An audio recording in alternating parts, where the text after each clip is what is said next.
Olá, pessoal. Gostaria de agradecer muito à comissão científica pelo convite. E então eu trouxe aqui um caso clínico para nós discutirmos sobre tuberculose. É uma paciente do sexo feminino, 55 anos, que teve diagnóstico de HIV em 1999, adquiriu HIV por transmissão sexual. Ao longo da sua vida, ela teve de infecções oportunistas uma pneumonia, por pneumocystis jirovecii, e teve tuberculose no passado já.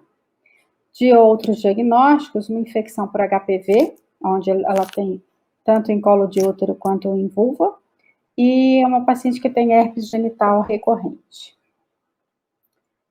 O histórico antirretroviral dessa paciente é bem longo, então ela iniciou em 1999 o uso de AZT, lamivudina e indinavir, usou até 2003, teve uma troca por falha virológica, depois trocou para um outro inibidor de protease, o lopinavir, mantendo a base de análogos com um análogo timidínico e a lamivudina, nova falha virológica, depois uma nova troca, após um teste de genotipagem que nós não temos disponível no seu prontuário, mas já nessa época uma lamivudina com lopinavir e atazanavir, uma combinação aí de duplo IP, provavelmente já evidenciando que ela tinha uma resistência ampla. Houve nova falha, essa paciente também tinha sérias questões em relação à adesão. E em 2010, então, foi feito um teste de genotipagem, e esse sim, nós temos acesso. Então, nós podemos observar, através desse teste de genotipagem, que essa paciente praticamente não tinha nenhum nucleosídeo ativo, a classe dos não nucleosídeos estava ativa, e na protease, ela tinha já bastante mutação, nós podemos observar aí 4 mutações do darunavir, né, que pelo score do Power deixa já o darunavir resistente. Então, era uma situação bem complicada para essa paciente, ainda em 2010, e nessa época, então, foi prescrito lamivudina, tenofovir, darunavir, ritonavir e raltegravir, tá? Ela tinha um CD4 de 131 quando fez a gena, e uma carga viral em torno de quase 11 mil cópias. De 2010 a 2012, então, depois dessa troca, ela manteve um tratamento irregular e sempre replicação viral. Em 2013, 2014, um abandono de tratamento. E quando ela volta, em 2014, com um CD4 de 61 e 16 mil cópias, foi reintroduzido, então, aquele mesmo esquema. Não foi feita uma genotipagem nesse momento, porque ela estava em abandono, então, olhamos a genotipagem anterior que ela tinha e iniciamos um novo esquema. 3 meses depois, ela apresentava ainda replicação viral e um CD4 bem baixo de 40 células. Então, nesse momento, foi feita uma nova genotipagem.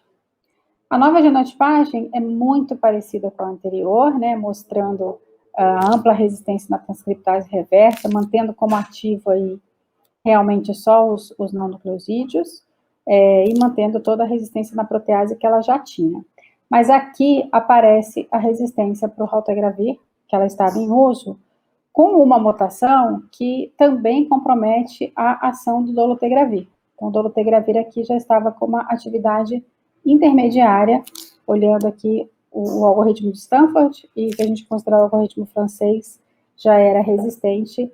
148 é uma mutação que realmente compromete bastante a atividade do dolutegravir. E foi feito também um tropismo, dada essa ampla resistência, e o tropismo era X4, então, impedindo o uso do Maraviroc. Nesse momento, então, foi prescrito para ela lamivudina, darunavir com ritonavir, o dolutegravir 2 vezes ao dia, e a etravirina, que ela tinha sensibilidade. Então, aqui já fica um esquema que a gente observa que já era um esquema de baixa barreira genética, porque, de fato, tem um medicamento plenamente ativo, que é a etravirina. E cursa, então, com um novo abandono, 2014 e 2016. Em setembro de 2016, ela retorna com uma carga viral muito alta, um CD4 de 77, neste momento com uma neurocriptococose internada, foi, então, tratada a neurocriptococose e reiniciado aquele tratamento do qual ela abandonou. Lamivudina, darunavir, ritonavir, dolutegravir 2 vezes ao dia e a etravirina. A partir daí, ela evolui muito bem, né? Ela evolui com carga viral indetectável, com recuperação de CD4. Ao longo desses 4 anos, ela veio indetectável, até que em janeiro de 2020, ela retorna ao ambulatório com quadro de tosse e perda de peso. Foi feita uma investigação e no exame de escarro, um Gene Expert positivo para Mycobacterium tuberculosis sensível à rifampicina. E aqui vem a grande dificuldade, né? Como tratar essa paciente que é multi-experimentada, que tem ampla resistência antirretroviral, incluindo mutações na protease, usando inibidor de protease e necessitando usar inibidor de protease pelo alto nível de resistência dela. E sabemos que os inibidores de protease existe uma contraindicação no uso concomitante com a rifampicina, né? Trouxe aqui o exemplo do darunavir, que é o IP que ela estava em uso, não era possível ser usado. Então, a etravirina também interage com a rifampicina e ela tinha resistência ao raltegravir, com aquela mutação 148, que inclusive compromete um pouco o dolutegravir, tendo que usá-lo em dose dobrada. Tinha um toprismo X4, então não era possível usar o maraviroc, e uma opção para uso com rifampicina, para essa paciente talvez fosse 3 nucleosídeos, mas pela condição imunológica dela, pela carga viral muito elevada, a gente sabe que isso era um esquema fadado ao fracasso, podendo comprometer bastante mais ainda a imunidade dessa paciente. Então, uma opção seria a substituição da rifampicina pela rifabutina, entendendo que isso também aumentaria muito o número de comprimidos, mas que talvez essa fosse, de fato, a opção para essa paciente. Então, o inibidor de protease, no caso do darunavir com a rifabutina, é possível ser utilizado pela recomendação do guideline americano numa dose de 150 miligramas, uma vez ao dia, com monitoramento próximo em relação à toxicidade, mas seria possível o uso, então, da rifabutina, tá?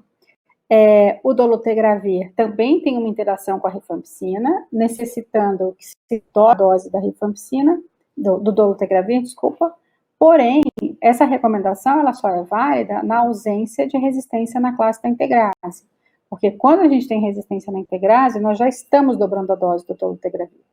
E aí, se a gente adiciona um medicamento que ainda vai fazer cair o nível sérico dele, isso acaba piorando muito o nível do dolutegravir. Então, em combinação com a rifampicina, na vigência de mutação na integrase, não é possível fazer nem dobrando a dose. E com a rifabutina, sim, é possível se utilizar o dolutegravir. Então, nós prescrevemos para essa paciente o tratamento da tuberculose com a rifabutina, então ele não pode ser um tratamento combinado, e mantivemos o tratamento do HIV, que ela estava indetectável. Essa paciente, então, ficou 6 meses usando 21 comprimidos ao dia, com muito medo de que tudo isso desandasse, que ela voltasse a abandonar ou que ela voltasse a perder a adesão. Mas ela teve um grande suporte familiar, foi tudo muito conversado com ela, explicando a gravidade das 2 doenças que ela tinha. Então, retorno mensal com a equipe médica e um grande suporte da família. Ela conseguiu completar o tratamento da tuberculose, que foi de março a setembro deste ano, manteve a adesão, a gente tem carga viral dela 1 mês antes do fim do tratamento, mantendo, então, a carga viral indetectável.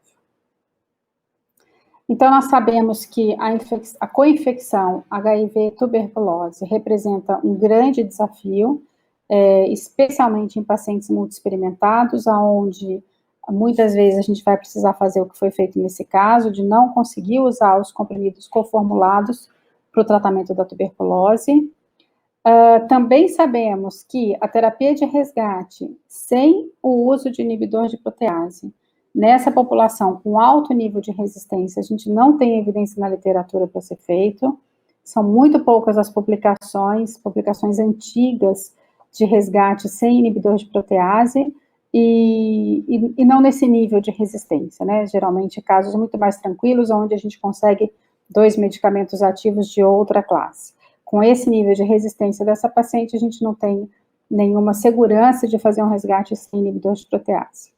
Como eu já falei, o dolutegravir na dose de 100 miligramas, né, para ser usado 2 vezes ao dia, 50 a cada 12, com rifampicina, somente na ausência de resistência na integrase. Então, isso precisa ser de fato observado nesses pacientes que desenvolvem tuberculose que já possam ter algum nível de resistência.